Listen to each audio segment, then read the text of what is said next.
کے اندر یعنی میرے گھر کے اندر یہ وہ شیلز ہیں جو گھر کے باہر ہیں اس کا ہمیں کوئی اندازہ نہیں. وہ ساری سڑک کے اوپر ساری رات صبح تک, اور ابھی جب میں آپ سے بات کر رہا ہوں پھر شیلنگ ہو رہی ہے, پھر ایک اور حملہ ہو گیا. تو میں اپنی قوم کے سامنے ایک سوال رکھنا چاہتا ہوں کہ یہ کون سا میں نے اتنا بڑا جرم کیا تھا کہ میرے گھر کے اوپر حملہ, کبھی کسی پولیٹیکل لیڈر کے گھر کے اوپر اس طرح شیلنگ نہیں ہوئی. اور وہاں عورتیں تھیں, ہمارے نوجوان تھے, ان کے اوپر جس طرح اٹیک کیا گیا, اس کی کوئی تو کیا وجہ تھی؟ میرا جرم کیا تھا؟ جرم یہ تھا, ذرا میں آپ چاہتا ہوں غور سے سنیں میرا جرم کیا تھا. ایک کیس لگا ہوتا ہے توشہ خانہ کا, جو توشہ خانہ کا کیس میرے اوپر ایک الزام لگایا گیا, اور شکر ہے اللہ کا کہ وہ الحق ہے, وہ توشہ خانہ کا سب کے سامنے اب ریکارڈ آ گیا. میں چیلنج کرتا ہوں کہ جب یہ کیس سنا جائے گا, اگر کسی نے ساری چیزیں جائز طریقے سے, یعنی جائز طریقے سے, توشہ خانہ کا مطلب ہوتا ہے کہ جو آپ پریزنٹ آپ کو جب گفٹس ملتی ہیں تو ان میں سے جو آپ رکھنا چاہتے ہیں ایک قیمت ادا کر کے لے لیتے ہیں, وہ آپ کی پراپرٹی بن جاتی ہے. یہ توشہ خانہ ہے, اور یہ 70 سال سے یہی ہے. اور یہ جو کہتے ہیں کہ وہ اچھا جی وہ آپ کو کوئی بڑا تحفہ ملا تھا, اسٹیٹ گفٹ, جو آپ چیز خریدتے نہیں ہے توشہ خانہ کی, وہ آکشن ہو جاتی ہیں, وہ کوئی عجائب گھر میں نہیں رکھی جاتی.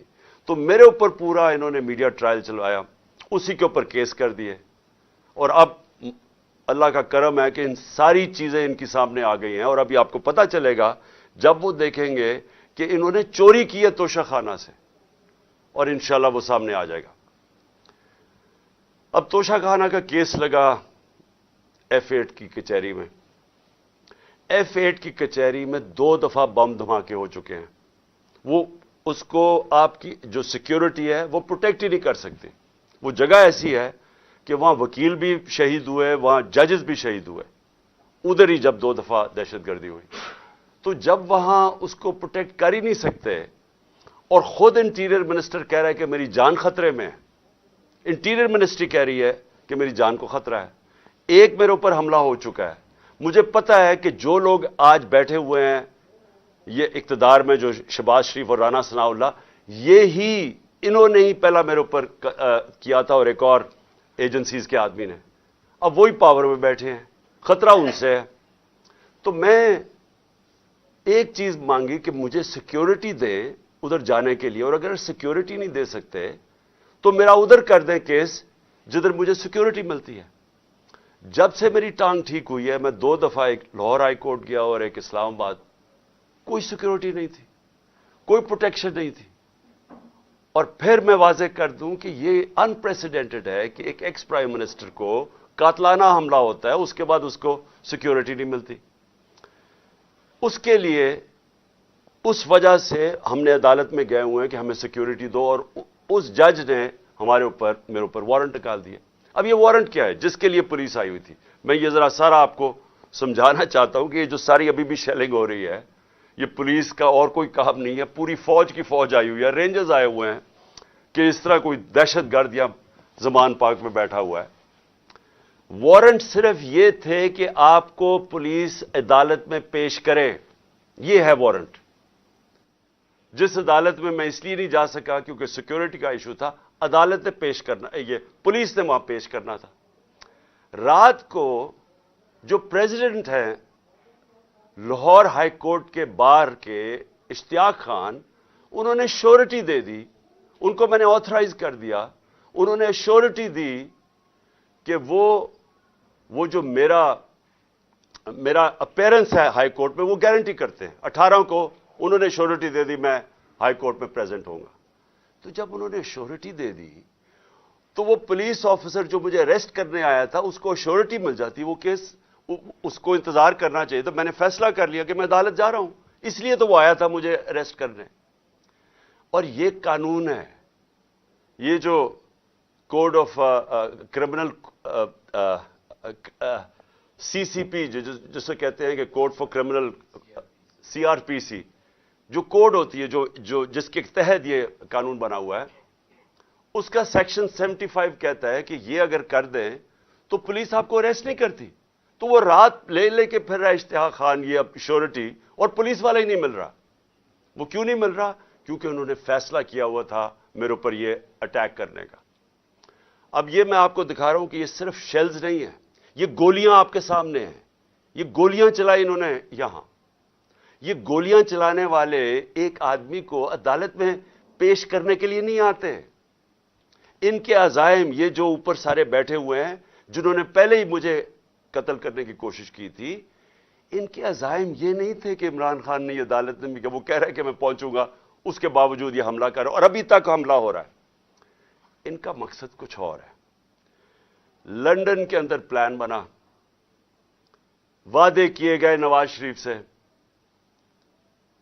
وعدہ یہ کیا گیا کہ اگر ہمیں بیک کریں گے تو میں آپ کو یہ کر کے دوں گا, جس میں عمران خان کو جیل میں ڈالوں گا, پی ٹی آئی کو ختم کروں گا, نواز شریف کو سارے کیسز ختم کروں گا. یہ پلان تھا پورا.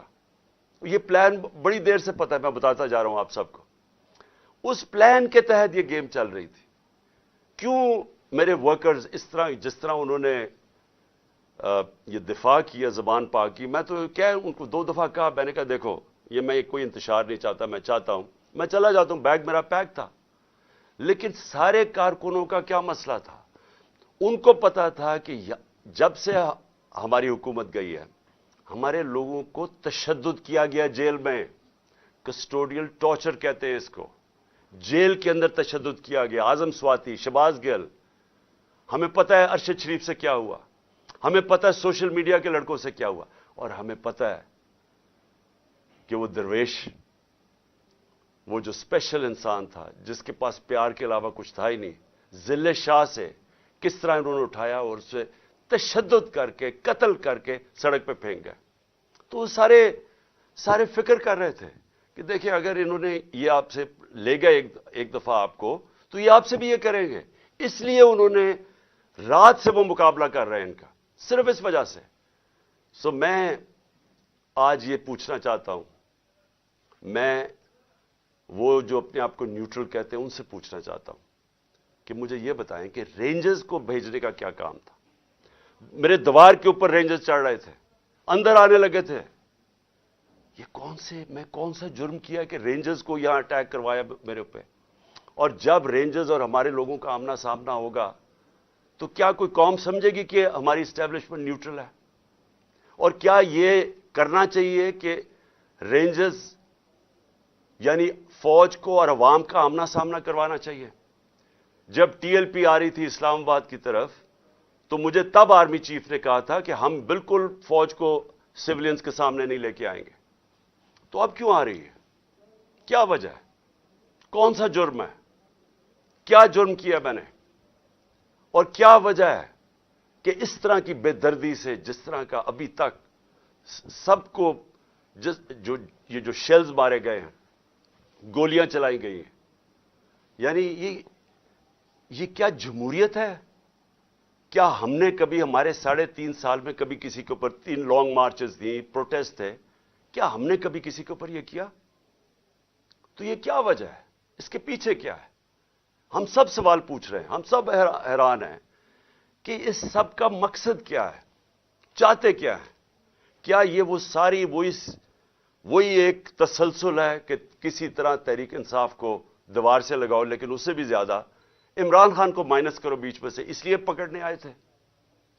اور دیکھیں میں آج اپنی ساری قوم کے سامنے کہہ رہا ہوں کہ دیکھیں میں نے پوری کوشش کی ہے جب سے میری گورنمنٹ گرائی گئی ہے کہ کوئی میری وجہ سے اس ملک میں انتشار نہ ہو.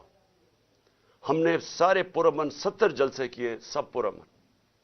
جب کوئی انتشار کا وقت آتا تھا, جب انہوں نے اسی طرح ہمارے اوپر ظلم کیا 25 مئی کو پچھلے سال, میں نے کینسل کیا, میں نے اس کو ختم کر دیا دھرنے کو, کیونکہ مجھے ڈر تھا کہ اب انتشار کی طرف جا رہا ہے. اس کے بعد 26 نومبر لاکھوں لوگ جمع تھے وہاں اس وقت پنڈی میں.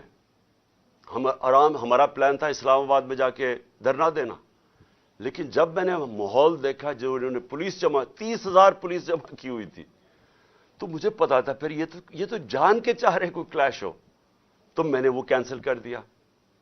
ہم نے 8 مارچ کو ایک پرمیشن لی ہوئی تھی. انہوں نے ہمیں شام کو پولیس نے پرمیشن دی تھی کہ اپنی الیکشن ریلی جو ہم نے اپنی 30 اپریل کی الیکشن کے لیے کرنی تھی, پرمیشن ملی ہوئی تھی, روٹ اپرووڈ تھا. صبح لوگ آ رہے ہیں اور دیکھ رہے ہیں پولیس کھڑی ہوئی ہے اور پولیس کے جتھے کھڑے ہوئے ہیں اور لوگ ریلی کے لیے آ رہے ہیں, اور ایک دم پتہ چلتا ہے کہ دفعہ 144 لگا دی جاتی ہے. کس وجہ سے؟ الیکشن جب ڈیٹ اناؤنس ہو جائے, آپ الیکشن ریلی کے خلاف دفعہ 144 کیسے کر سکتے ہیں؟ وہ بھی کیئر ٹیکر گورنمنٹ. اور اس کے بعد شیلنگ شروع ہو جاتی ہے, جس طرح اب آتے ساتھ اس شیلنگ, ڈرانا, دھمکانا, مارنا, اور اس میں ضلع شاہ کا جس طرح قتل کیا گیا. تو اس کے بعد جب اگلے دن ہم نے وہ کیا, پھر سے انہوں نے جب بین کیا اور ان کا خیال تھا کہ ہم پھر سے ریئیکٹ کریں گے, میں نے پھر کینسل کیا کیونکہ مجھے پتا تھا ہمارے لوگوں کو غصہ تھا جو ضلع شاہ سے, سب اسے پیار کرتے تھے. تو اس لیے ہم نے کینسل کی, ہم نے پوسٹ پون کی تاکہ کوئی انتشار نہ ہو. اب مجھے بتائیں, رات سے جب مجھے پتا چلا کہ اچھا یہ وارنٹ آ گئے ہیں تو چلیں میں شیورٹی دے دیتا ہوں, وہ بانڈ سائن کر دیتا ہوں میں اس کے ساتھ, اشتیاق خان کے ساتھ, پریزیڈنٹ لاہور بار ہائی کورٹ بار ایسوسی ایشن. تو پھر کیا چیز رہ گئی تھی؟ کیا وجہ ہے؟ ابھی تک حملے ہو رہے ہیں, عدالت کے اندر ہمارا کیس پڑا ہے, عدالت میں ہم گئے ہوئے ہیں اسلام آباد میں اور لاہور میں, اور ابھی تک یہ شیلنگ رینجرز نے پھر اٹیک کر دیے. اور مجھے ابھی بھی نہیں سمجھ آئی کہ میرے گھر کی دیواروں سے کود کے اندر آ رہے تھے. کیا کوئی کمانڈو ایکشن کرنا تھا کہ عمران خان کو پکڑ کے لے جانا تھا؟ یہ کیا مذاق کر رہے ہیں اس ملک کے ساتھ. اور میں آخر میں افسوس سے کہنا چاہتا ہوں کہ دیکھیں یہ ملک کو ادھر آپ لے کے جا رہے ہیں, اور جو بھی اس وقت پاور میں بیٹھے ہیں, میں آپ کو یہ بتا دوں کہ ملک کو ادھر لے کے جا رہے ہیں کہ یہ میرے ہاتھ سے بھی چیز نکل جائے گی. اب یہ جو لڑکوں نے, یہ تھوڑے سے تھے, جس طرح انہوں نے وہاں کھڑا ہو کے ٹیئر گیسنگ سب کے باوجود, اتنی بھاری پولیس کی نفری اس کے سامنے کھڑے ہوئے ہیں, صرف اس خوف سے کہ چیئرمین کو اٹھا کے لے جا کے یہ پھر جیلوں میں تشدد کریں گے. اور خوف یہ ہے کہ انہوں نے قتل کرنے کی کوشش کی تھی اور یہی اب جیل میں لے کے جا رہے ہیں. کسی کو اعتماد نہیں ہے ان مجرموں کو, یہ جرائم پیشہ لوگ ہیں, کسی کو ان کے اوپر اعتماد نہیں ہے. تو میں سوال یہ پوچھتا ہوں کہ جو اس وقت اقتدار میں بیٹھے ہیں, جو پاور میں ہیں, جو پاور کنٹرول کرتے ہیں پاکستان کی, اور وہ یہ نہیں ہے یہ جو رانا ثناء اللہ اور یہ جو شہباز شریف ہے جن کے پاس پاور ہے, کیا کوئی فکر ہے آپ کو پاکستان کی؟ کیا آپ کو فکر ہے کہ یہ ملک جا کے در رہا ہے؟ کیا آپ کو فکر ہے کہ میں اگر آپ جب بھی مجھے پکڑ لیں گے کیا ہوگا؟ جیل میں چلا جاؤں گا. زندگی موت اللہ کے ہاتھ میں ہے, عزت ذلت اس کے ہاتھ میں ہے. کیا کر لیں گے آپ؟ اور زیادہ پارٹی طاقت میں آئے گی, لیکن اس کا جو نتیجے میں جو رد عمل آئے گا وہ کیا فائدہ ہوگا پاکستان کو؟ کس کو نقصان ہوگا؟ جس ملک کی معیشت ابھی بیٹھ چکی ہے, بھی بیکاروں کی طرح پیسے مانگتے پھر رہے ہیں, ملک سکڑتا جا رہا ہے, مہنگائی آسمانوں پہ ہے. مہنگائی ایسی مہنگائی پاکستان کی تاریخ میں نہیں آئی. تنخواہ دار طبقہ پس گیا ہے. بیچاروں کے پاس اس وقت حالات یہ ہیں کہ ان کا 2 ہفتے کے اندر ان کے پاس تنخواہیں ختم ہو جاتی ہیں.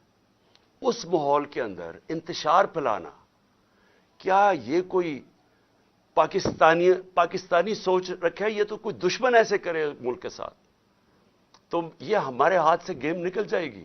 یہ جو حرکتیں ہو رہی ہیں یہ میری, اب یہ جو باہر لڑکے ہیں یہ میری نہیں سن رہے. جب ان کے اوپر یہ انتشار ہو رہا ہے اور یہ جو شیلنگ ہو رہی ہے وہ میری نہیں اب بات سنتے. وہ اب میرا کوئی کنٹرول ان کے اوپر نہیں ہے. اور جس طرح کی یہ بمباری اور یہ سب کے ہاتھ سے نکل جائے گا. اس لیے میں کہنا چاہتا ہوں اپنی عدلیہ سے سب سے پہلے کہ دیکھیں امید صرف اب ہمیں آپ پہ رہ گئی ہے. یہ جرائم پیشہ لوگ جو گورنمنٹ میں بیٹھے ہیں یہ تو کوشش کر رہے ہیں کہ 80 کیسز کر دی ہیں, یہ تو کیسز بڑھتے جائیں گے. یہ تو کوئی کبھی ایک عدالت کبھی دوسری عدالت, ان کی تو کوشش ہے کہ میں الیکشن نہ لڑوں, یا میں کسی جیل میں چلا جاؤں, اور یا سارا وقت الجھا رہا ہوں کیسز میں کہ کبھی ایک وارنٹ نکل رہا ہے. تو ہمیں تو صرف امید عدلیہ سے ہے, اور دوسری ہم امید لگا رہے ہیں اپنی جو اسٹیبلشمنٹ ہے اس ملک کی کہ کیا آپ کا انٹرسٹ پاکستان میں ہے یا نہیں ہے. تو یہ جو تماشا ہو رہا ہے اس کو بند کریں, ملک کا سوچیں. یہ جو بھی پلان ہے لنڈن کا, اس کے اوپر نہ کام کریں. یہ ملک تباہی کی طرف جا رہا ہے. اور میری اپیل ہے آپ سب سے کہ اب اس ملک کا سوچیں. آپ جن کا جینا مرنا اس ملک میں ہے, ہمارے تو کوئی باہر نہیں جانا, میں تو کوئی لنڈن نہیں جانا جس طرح یہ سارا ٹبر اٹھ کے چلا جاتا ہے یا دوسرا اٹھ کے وہ باہر چلا جاتا ہے. ان کی تو باہر پراپرٹیز اربوں ڈالر ہیں, ہمارا تو جینا مرنا یہاں ہے. تو میرا اکیلے کو فکر نہیں کرنا چاہیے, ہر اس پاکستانی کو اس ملک کا سوچنا چاہیے جو اٹھ کے لنڈن نہیں چلا جائے گا, جس کے باہر ڈالرز نہیں پڑے ہوئے. ان سب کو سوچنا چاہیے کہ ملک جا کس طرف رہا ہے. اور اپنی عوام کو آخر میں آپ کو کہنا چاہتا ہوں, میں پھر سے آپ کو کہنا چاہتا ہوں, میں پکڑا جاؤں, جیل میں بھی چلا جاؤں, جو بھی مجھے ہو جائے, آپ نے یہ جو حقیقی آزادی کی ہماری تحریک ہے, آپ نے سب نے اس میں شرکت کرنی ہے. کیونکہ غلام قوم کا کوئی مستقبل نہیں ہوتا. یہ جو ایک چھوٹا سا طبقہ اوپر حاوی ہوا ہے, قانون کے وہ اوپر بیٹھا ہے, ہر قسم کا ظلم کرتا ہے لوگوں پہ, خوف کے اوپر ملک چلاتا ہے, سارے ملک کے وسائل کے اوپر قبضہ کر کے بیٹھا ہوا ہے, یہاں سے پیسہ چوری کرتا ہے, ہنڈی والے سے باہر بھجوا دیتا ہے.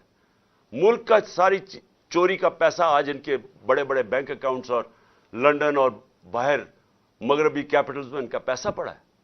صرف دبئی کے اندر 20,000 پاکستانیوں نے, یہ ابھی بلومبرگ کی رپورٹ ہے, 20,000 پاکستانیوں کا دبئی میں $10.4 ارب پڑا ہوا ہے.